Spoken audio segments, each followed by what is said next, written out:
안녕하세요. 일신사입니다. 저희 채널에는 신박한 사연들이 많이 있으니 많은 분들의 구독 부탁드립니다. 이번 사연은 재산에 욕심만 부리고 부모님에게는 불손하게 대하던 아주버님 부부를 참교육하고 시어머님을 모셔온 효부께서 보내주신 사연인데요. 함께 보시겠습니다. 안녕하세요. 저는 30대 후반 아들 하나 키우는 아줌마입니다. 사람이 어떻게 이럴 수가 있는지 정말 화가 나네요. 남편과는 나이 차이가 좀 있고 남편의 차분함에 반해서 연애를 시작했습니다. 그리고 남편의 자상함과 보살핌으로 사랑을 받다가 결혼을 하게 되었어요. 남편은 쉬는 날 아이와 잘 놀아주고 집안일도 잘 도와줍니다. 남편은 이남 일녀 중 차남이고요. 남편이 배려심이 크고 자상함이 있는 것까지는 좋아요. 근데 왜 결단력은 그 모양인지 정말 사람이 모든 면에서 완벽할 수는 없겠죠. 어디서부터 얘기를 시작해야 할지를 모르겠네요. 일단 상황은 이렇습니다. 제가 얼마 전에 아주버님네서 어머님을 모셔왔는데요. 남편은 저에게 왜 사서 고생을 하느냐고 하고 있고, 친정부모님도 저에게 무슨 죄를 다 뒤집어 쓰려고 하냐고 당장 되돌려 놓으라는 말도 많이 들었었네요. 한 달이 지난 지금까지 그런 말을 하지는 않지만요. 남편은 지방의 농사 짓는 집에서 차남으로 자랐습니다. 아주버님이 한 분 계시고 아가씨가 한 명 있어요. 남편은 삼남매 중에서 혼자 공부를 잘해서 서울에서 대학을 다니고 서울에서 취직을 해서 대기업에 다니고 있습니다. 저희는 남편 외벌이로 살고 있고요. 시부모님은 장남인 아주버님네가 모시고 살고 있습니다.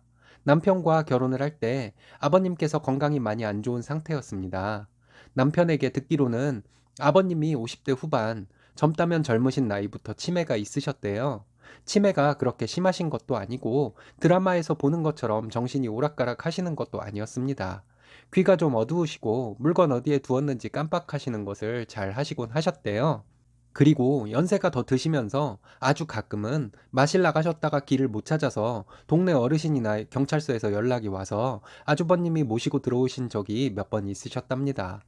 남편과 결혼할 때 남편은 늦은 나이에 결혼을 한다고 시부모님은 무척이나 좋아하셨어요. 결혼 후에 시댁에 시부모님 찾아뵈면 엄청 반가워해 주셨고요.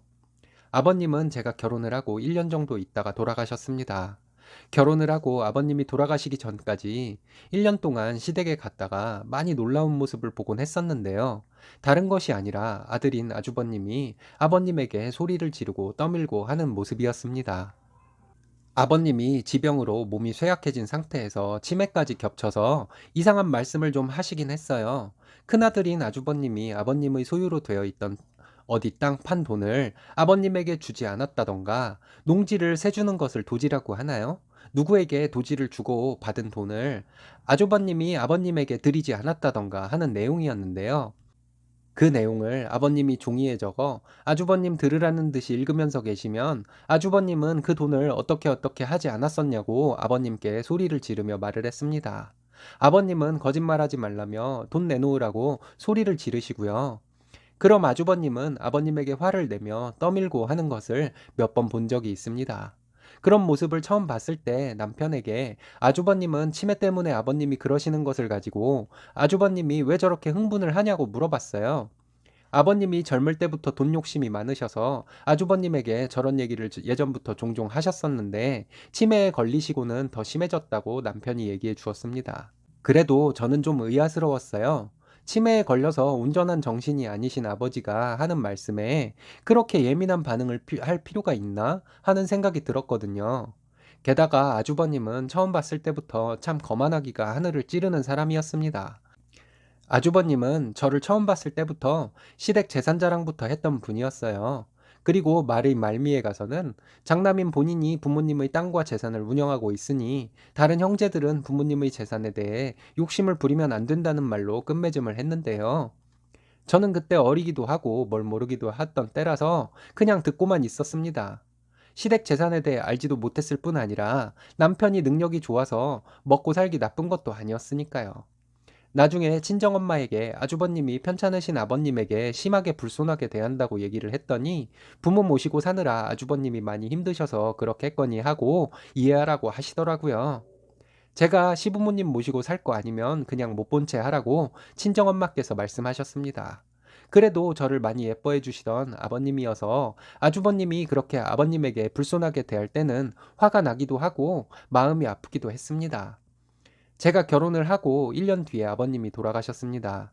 짧은 기간이었지만 저를 많이 예뻐해 주셨던 아버님이 돌아가셔서 정말 많이 슬펐어요. 자식들도 돈과 재산밖에 모르시던 분으로 아버님에 대해 평가를 했었는데 장례식장에는 조문객들이 생각보다 많이 왔습니다.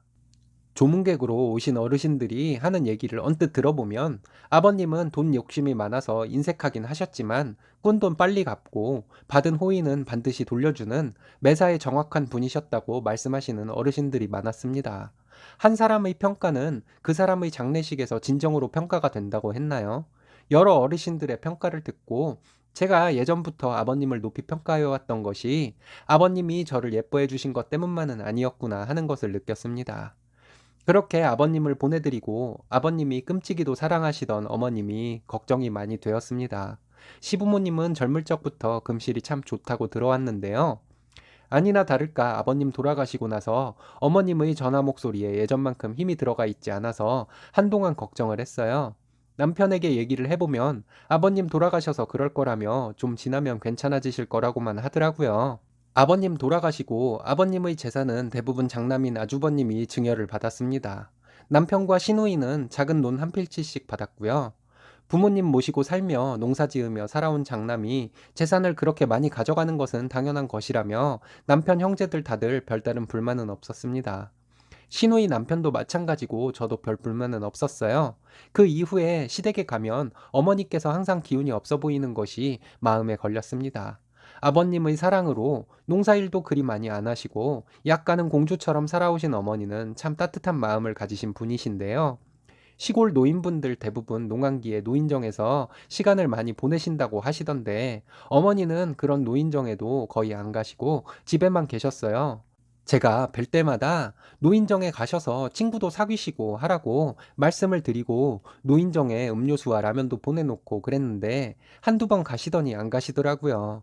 어머님은 아버님만 그리워하며 사시는 것 같아 마음이 아팠습니다. 아버님 돌아가시고 언젠가부터 시댁에 가면 아주버님과 형님은 어머님에게 신경질적으로 말하는 경우를 종종 목격을 했습니다. 남편과 친정엄마에게 들은 말도 있고 해서 좀 화가 났지만 별말 안 하고 참고 있었는데요. 어떤 때는 아주버님과 형님이 정말 심하다 싶을 정도로 어머님에게 소리를 지르는 것도 몇 번 봤습니다. 그때마다 남편에게 얘기를 하면 남편은 한숨을 쉬면서 자기가 뭘 어쩌겠냐는 말만 하더군요. 저희 아들은 할머니라면 정말 끔찍하게 생각해요. 가까이 살며 자주 만나는 외할머니도 저희 아들 꽤 예뻐하는데 이유는 모르겠지만 친할머니를 참 애절하게 생각합니다. 저희 아들은 초등학교 3학년인데 친할머니가 자기 예뻐한다고 매일 할머니와 통화를 할 정도로 할머니와 서로 항상 그리워하며 살고 있어요. 저희 아들이 7살 때 한 번은 밤에 자기 전에 울면서 자기가 돈을 모아서 할머니 안마의자를 사드리겠다고 하며 한참을 할머니가 보고 싶다고 하다가 잠이 든 적이 있습니다. 아이가 잠투정을 하나보다 했는데 지금까지도 가끔 비슷한 일이 생길 때가 있어요. 남편과 저는 우리 아이와 어머님이 전생에 부부였나 보다 하고 얘기를 하곤 하는데요. 어머님이 저희 아들을 많이 예뻐하시니까 우리 아이도 할머니를 그렇게 잘 따르는 것이겠죠. 한 달 전에 시댁에 갔습니다. 근래 들어서 아주버님과 형님이 어머님에게 불손하게 대하는 것이 더 심해지는 것 같아서 걱정을 했었는데요. 남편이 못하면 저라도 아주버님 부부에게 한 소리 할까 하고 생각하는 중이었어요. 시댁에 가서 있는데 형님은 어머님에게 매사에 짜증이 섞인 목소리로 얘기를 하더군요. 소리를 지르기도 하고요. 남편과 제가 보는 앞에서 이 정도면 우리 없을 때는 얼마나 더 심할까 해서 좀 화가 나더군요. 우리 아들도 저에게 조용히 와서 큰엄마 할머니한테 왜 저러냐고 하고요. 그렇게 화를 참고 있는데 어머님이 아주버님의 초등학교 5학년짜리 막내딸에게 물건을 너무 어지럽히지 말라는 말씀을 하셨습니다. 그랬더니 그 조카가 어머니에게 아, 그렇게 하든 말든 하면서 소리를 지르는 거예요. 그런데 어이없게도 아주버님은 옆에 있으면서도 본인 아이에게 아무런 말도 안 하더라고요. 우리 아이가 그 모습을 보고 울면서 어머님에게 안겼습니다. 제가 정말 그때 이성을 잃었나 봐요. 내 자식도 아닌 조카에게 소리를 질렀습니다. 할머니에게 이게 무슨 버릇없는 짓이냐고 했어요. 그리고 어머님에게 당장 저희 집으로 가자고 했습니다. 주방에 있던 형님도 나와보고 아주버님도 가만히 있었습니다. 아주버님과 형님에게 제가 소리 지르며 말했어요. 아버님 살아계실 때도 치매 때문에 하시는 말씀을 가지고 그렇게 불손하게 대하더니 홀로 남으신 어머님마저도 아주버님네가 얼마나 불손하게 대했으면 어린 조카까지도 할머니에게 젖따위로 하냐고요. 제가 이 집 딸도 아니고 며느리지만 정말 눈뜨고 볼 수가 없다고요. 그랬더니 형님은 저에게 동서가 모시고 살아봐. 모시고 살지도 않으면서 말이 많아. 이러면서 화를 내더군요. 그래서 낳아주시고 안 먹고 안 입고 해서 많은 재산 남겨주신 부모님에게 인간이라면 이렇게 할 수는 없는 것이라고 더 큰 소리로 소리 지르며 말했습니다. 그리고 지금 당장 어머님 내가 모시고 갈 테니 그런 줄 알라고 했어요. 그리고 남편에게 당장 어머님 방에 가서 어머님 옷가지들만이라도 싸가지고 나오라고 했습니다.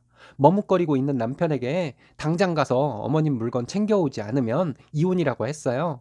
우리 아들이 아빠를 잡아당겨서 어머님 방으로 가더군요. 그리고 어머님 옷과 물건들을 싸가지고 나왔습니다. 제가 어머님 보고 저희 집으로 가자고 했어요.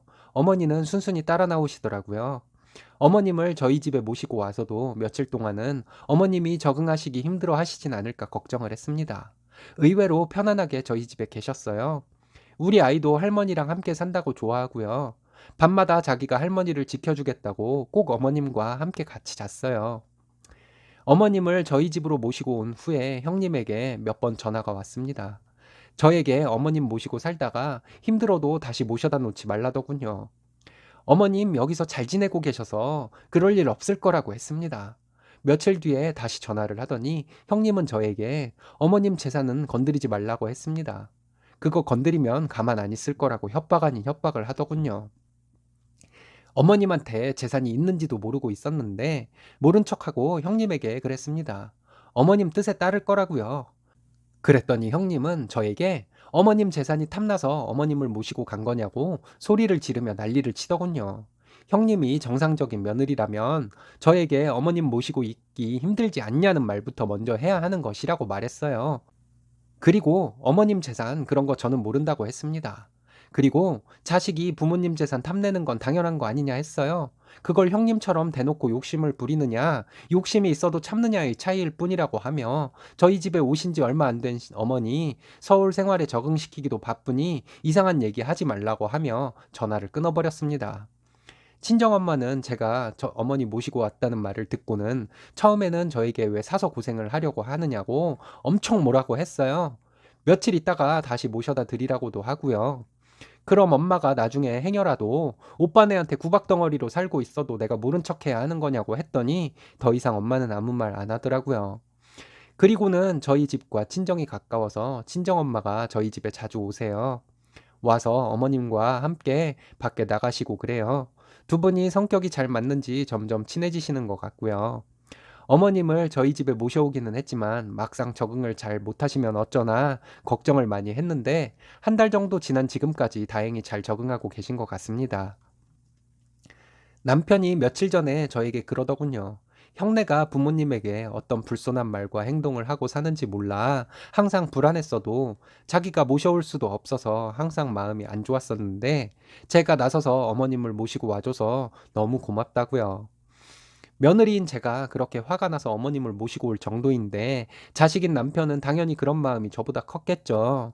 앞으로는 어떻게 될지 모르겠지만 어머님이 전보다 혈색도 좋아 보이고 목소리에 힘이 들어가신 것 같아 저는 그것만도 좋습니다. 대부분의 부모님들이 그러시겠지만 자식들 위해 먹을 거 안 먹고 입을 거 안 입고 사시며 자식들은 좋은 거 해주려는 마음으로 평생 살아오신 어머님 돌아가실 때까지 제가 잘 모시려고요. 제 엄마는 아니지만 내 아이 할머니잖아요.